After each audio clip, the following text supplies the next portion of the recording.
मोदी ने रेखा गुप्ता को दिल्ली का सीएम क्यों बनाया, यह बात 99% लोग समझ नहीं पा रहे हैं, लेकिन मैं आज आपको 3 पॉइंटर्स में समझाने वाला हूं। नमस्कार, मैं हूं वैभव दीक्षित। दिल्ली का चुनाव जो संपन्न हुआ और बीजेपी ने चुनाव जीत लिया, तो उसके बाद सबसे बड़ा जो उसके सामने एक टास्क था वो था कि मुख्यमंत्री किसको बनाएंगे। बहुत सारे धुरंधरों का नाम जो है इस लाइन में आया, लेकिन नरेंद्र मोदी और भाजपा के शीर्ष नेतृत्व ने सबको चौंकाते हुए एक ऐसी महिला कैंडिडेट को सीएम बना दिया जिसके बारे में ना तो चर्चा थी ना ही किसी ने सोचा था। नाम है रेखा गुप्ता। अब मैं आपको वो 3 बातें बताने वाला हूं जिसकी वजह से मोदी ने रेखा गुप्ता को दिल्ली का सीएम बनाया है। तो चलिए बिना देरी किए हुए शुरू करते हैं। अब ये जो 3 पॉइंटर्स आप देख रहे हैं, ये 3 प्रमुख कारण हैं जिसकी वजह से नरेंद्र मोदी ने रेखा गुप्ता को दिल्ली का सीएम चुना। पहला कारण क्या है? महिला वोटर्स। देखिए, ये बात किसी से छिपी नहीं है। जब दिल्ली में वोटर्स की बात आती है तो महिलाएं जो है वो पुरुषों से आगे हैं। महिलाएं ज्यादा वोट करती हैं, महिला वोट ज्यादा है दिल्ली के अंदर। इस वजह से महिलाओं को लुभाने के लिए, महिलाओं को खुश करने के लिए एक महिला फेस को सीएम बना दिया। ये तो हो गई वोटिंग की बात। अब बात करते हैं कि महिला एक कारण और है जो जिसकी वजह से महिला जो है वो सीएम बनी है। अब देखिए, जब केजरीवाल को चुनाव हराने की बात आ रही थी तो जैसे केजरीवाल ने तरह तरह की जो है फ्री स्कीमें बांटने की जो बातें करी थी, तरह तरह की बातें महिलाओं को लेकर करी थी कि ये फ्री, बस में फ्री, सारी चीजें, तो उसी का एक काट निकालने के लिए, उसी बात पर एक मजबूती से वापसी करने के लिए बीजेपी ने भी यही काम किया। और एक महिला के लिए शायद ज्यादा बेहतर सोच सकती है, इस वजह से महिला फेस को जो है चुना गया। अब दूसरा और सबसे महत्वपूर्ण कारण अगर मैं बताऊं तो यह हो सकता है, वो है परिवारवाद के ठप्पे से किनारा। देखिए, अगर बात करें दिल्ली सीएम की, तो जब दिल्ली सीएम के चुनाव की बात हो रही थी कि कौन बनाया जाएगा, तो परवेश वर्मा जो कि नई दिल्ली से केजरीवाल को चुनाव हरा के आए थे, सबसे प्रबल दावेदार थे, सबसे मजबूत इस बार सीएम फेस के कैंडिडेट थे।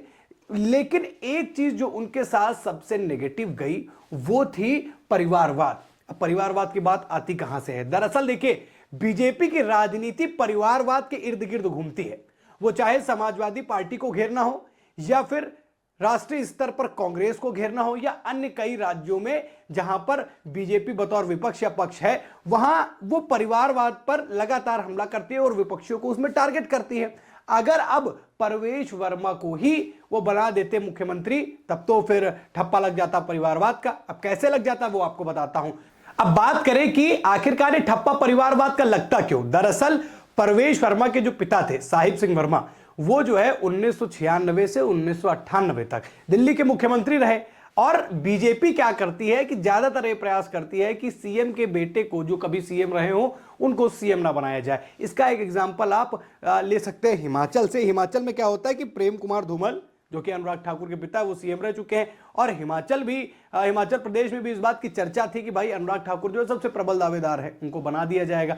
लेकिन वहां पर बीजेपी ने ऐसा नहीं किया और परिवारवाद के ठप्पे से बचने के लिए परवेश वर्मा को दिल्ली का सीएम नहीं बनाया गया। अब आती है तीसरा और सबसे यह भी अहम मुद्दा है, यह है आरएसएस और एबीवीपी। आरएसएस और एबीवीपी से रेखा गुप्ता जुड़ी हुई हैं, और जुड़ी क्या कहें कि यहीं से इन्होंने अपना जो एक अध्यक्षता की बात करें या इसी के सहारे राजनीतिक शुरुआत की बात करें, तो रेखा गुप्ता ने आरएसएस और एबीवीपी से हमेशा छात्र जीवन से ही जो है वो जुड़ाव रखा और लगातार उससे जुड़ी रही, अध्यक्ष रही। उसके बाद फिर छोटे छोटे कार्यक्रमों में, फिर उसके बाद धीरे धीरे उनका जब स्तर बढ़ा तो बड़े कार्यक्रमों में उन्होंने अध्यक्षता करी आरएसएस और एबीवीपी की। पार्टी जो संगठन स्तर है पार्टी का, वहां पर रेखा गुप्ता मजबूती से काम आई और बड़े बड़े कैंडिडेट्स के लिए वो चुनाव प्रचार प्रसार भी करती हुई नजर आई। तो इस वजह से ये 3 प्रमुख कारण हैं जो नरेंद्र मोदी को जिसने मजबूर किया। ये 3 वो बड़े कारण हैं जिसने बीजेपी को मजबूर किया कि भाई साहब रेखा गुप्ता को जो है वो दिल्ली का सीएम बना दिया जाए। और यही कारण जो है वो परवेश वर्मा के लिए शायद ऑपोजिट हो गए और वो दिल्ली के मुख्यमंत्री नहीं बन पाए। अगर इन 3 अन्य कारणों से हटकर एक कारण की बात करें तो देखिए, केजरीवाल वैश्य समुदाय से आते हैं, और अगर शायद मैं गलत नहीं हूं तो 8 से 9% जो है वो दिल्ली में वैश्य समुदाय जो है वो वोटिंग करता है, उसके वोटर्स हैं। और इसी समुदाय से आती है रेखा गुप्ता। तो रेखा गुप्ता जो है केजरीवाल का जो एक वैश्य वाला फॉर्मूला है, उसकी एक काट है। तो वैश्य समुदाय को खुश करने के लिए, उनके वोटर्स को अपनी तरफ घसीटने के लिए रेखा गुप्ता को दिल्ली का सीएम बना दिया गया है। और पहले भी बताया कि बीजेपी जिस तरीके की राजनीति करती है, बीजेपी कब किसको फर्श से अर्श पे पहुंचा दे और अर्श से फर्श पर ला दे, कोई भरोसा नहीं रहता है। तो वही काम यहां पर भी हुआ। एक मजबूत महिला फेस का जो दबाव था उसको भी तोड़ते हुए जो है रेखा गुप्ता को बना दिया गया है दिल्ली का सीएम। और बात करें इससे पहले भी तो जब केजरीवाल जेल गए, जब वापस आए तो इस्तीफा दिया, आतिशी बनी, तो महिलाओं को इंप्रेस करने के लिए उन्होंने बनाया था, इसीलिए रेखा गुप्ता का नाम आ गया। अब रेखा गुप्ता के नेतृत्व में दिल्ली कितना फलेगी फूलेगी और बीजेपी का यह फैसला उनके लिए अन्य राज्यों में या फिर दिल्ली के भविष्य में कितना कारगर साबित होगा, यह तो आने वाला समय बताएगा।